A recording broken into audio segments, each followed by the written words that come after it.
How do you feel about the chances, firstly, for the law amendment? Is that likely to pass? Do you feel confident regarding that? And then how do you feel about yours and Jared's chances as a whole? What's the sort of lay of the land? Obviously trusting God, but as things look at the moment, where would you say things are at? I think I'm very optimistic about the law amendment because I think common sense should prevail. The last year, it was an overwhelming majority that passed it. 80, some estimates, 90% of the room voted in favor for it, and it was just a voice vote.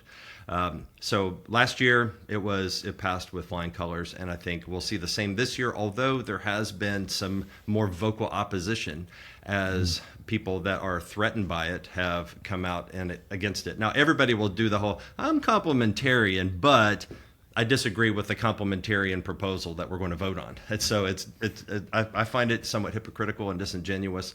But nevertheless, I do think that ordinary rank and file Southern Baptists will see the game that's being played and what we're voting on and the importance of it. And they'll see what's happening in the United Methodist Church. And that gives us a very good foil to say, we don't want to go this direction, so let's preserve what we can. So I think that'll pass. As to Jared and myself and the other men that I mentioned, we don't have Gallup polling or Pew Research Center, anything like that. Not yet, no? Even in the SBC? I thought you guys... Not yet. What's weird about the way that it works is if no vote, so it's however many candidates you have, if nobody gets a majority in the first vote, over 50%, then it goes to a runoff of the top two candidates. And then if you have a runoff, let's say if the top two vote getters are super conservative or super liberal, then that it's a numbers game of, let's say you have 4 or 5 conservatives and 1 liberal that run, then you split the conservative vote, or vice versa. So it's a lot more unpredictable. That said, there are a handful of candidates there's 6 running total. There are some that I think, I would be content with any one of these, although I think Jared is far and away the superior and the best choice. But there are other guys that I think would do a decent job. And there's a couple guys that I would oppose pretty strongly, and I think that they would do a poor job. And so it depends on how the numbers shake out and if we have voting that is split.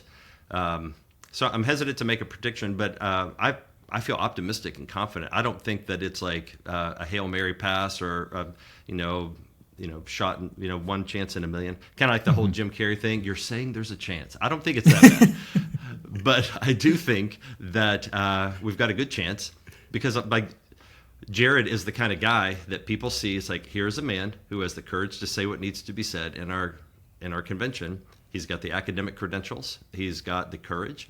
And he's a guy that is he's a straight shooter. You know where he stands on stuff. You're not having to guess. He's not a politician. I think that's refreshing. That's very refreshing, especially in a ministry environment where you want to keep your politics to a minimum and you want to keep your faithful ministry. You want to maximize that.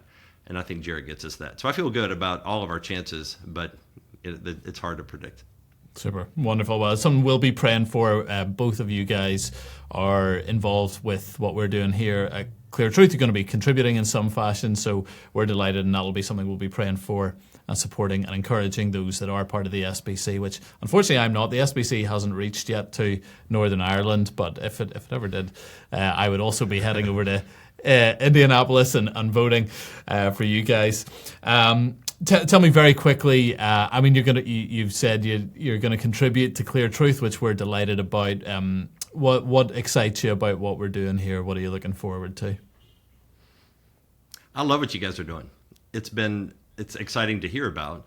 And whenever I saw the list of other names of who's going to be participating in it, I got very excited because all of the names that have signed on are going to participate are people there's a few that I don't know.